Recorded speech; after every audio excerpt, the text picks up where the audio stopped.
ভিতর জ্বলছে আগুন, উপরের বিভিন্ন ডালপালা থেকে বের হচ্ছে ধোঁয়া।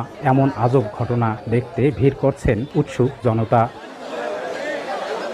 প্রায় 50 বছরের পুরনো একটি শিলকড়াই গাছের ডালপালা দিয়ে ধোঁয়া বের হতে দেখেন স্থানীয়রা। পরে গাছের কাছে গিয়ে বুঝতে পারেন গাছের গোড়ার ভিতরে জ্বলছে আগুন। এ খবর ছড়িয়ে পড়লে মুহূর্তেই গাছের কাছে এসে ভিড় জমান স্থানীয় সহ উৎসুক জনতা। একসময় গাছটি ভেঙে পড়লে আরও স্পষ্ট হয় গোড়ার আগুন।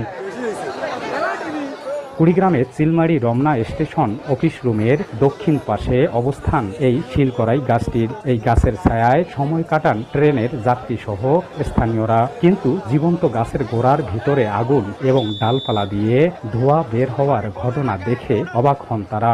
রেল স্টেশনে একটা অনেক বড় বিশাল গাছ, ওখানে অলৌকিকভাবে আগুন ধরেছে, কিন্তু এর আগুনের সূত্রপাত এখনো কেউ বুঝে উঠতে পারেনি আগুনটা কোথা থেকে এসেছে। এলাকার লোকজন আনাগুনে হওয়াতে আর ব্যাপক লোক ভাঙছে, মানুষ আতঙ্কের মধ্যে আছে যে এটা কিভাবে আগুনটা লাগিল। কড়াই গাছের যে এটা আগুন, এটা সম্পূর্ণভাবে অলৌকিক ঘটনা। হ্যাঁ, এই জন্য আমি ভিডিও দেখে এখানে আসছি। আগুন শুনে দেখতে আসলাম, আসি দেখে শিলকড়াই গাছ, এই তেলগুলিতে ধুমে উড়েতেছে, আবার গাছের গোড়ায় আগুন দেখলাম। এখানে অনেকক্ষণ যাবৎ পানি দেওয়া হয়েছে, তারপরেও আগুন নিভতেছে না।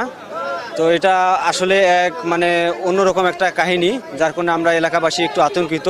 সকালে গাছে আগুন লাগার খবর শুনে ছুটে আসেন চিলমারি ফায়ার সার্ভিসের কর্মীরা। পানি ছিটিয়ে আগুন নেভানোর চেষ্টা করে ফিরে যান তারা। পরে গাছটি ভেঙে পড়লে আবারও ফায়ার সার্ভিসের কর্মীরা এসে আগুন নেভান। তবে আগুন লাগার কারণ জানা নেই বলে জানায় ফায়ার সার্ভিস। তাৎক্ষণিক পাম্প চালু করার পর গাছে উপরে উঠে বিভিন্ন ধরনের ছিদ্র, কয়েকটা ছিদ্র আছে, ছিদ্রতে আমরা পানি দিই।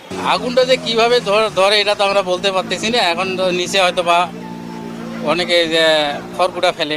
স্বাধীনতার পর রমনা রেল স্টেশনের জায়গায় অন্যান্য গাছের সাথে শিলকড়াই রোপণ করেন রেল কর্তৃপক্ষ।